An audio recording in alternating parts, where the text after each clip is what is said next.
asa kapadulong kung dili ka luwas igsoon. Before natutubago na po tayo igsoon, atong basahon sa Luke chapter 10 verse 20.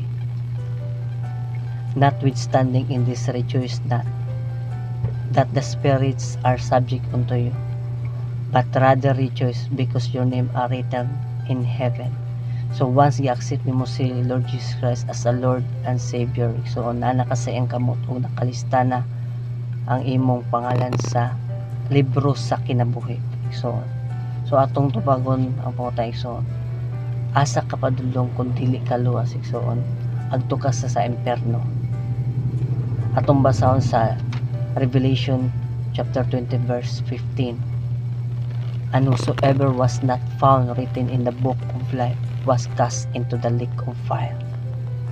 So once nga wala ay mong pangalan sa libro sa kinabuhi igsoon, ilabay ka sa linaw na kalayo, which is imperno na igsoon.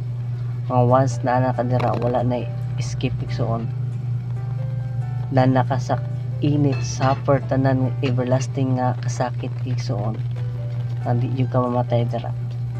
So once nga buhi pa kay igsoon, ayaw sayang igsoon nga kausara ang kinabuhi. Ako friendly reminders na igsoon, accept Lord Jesus Christ as a Lord and Savior and repent sa imong mga sala igsoon, kay dali aking duolon igsoon ug ipaabot kanya ang balik niya igsoon.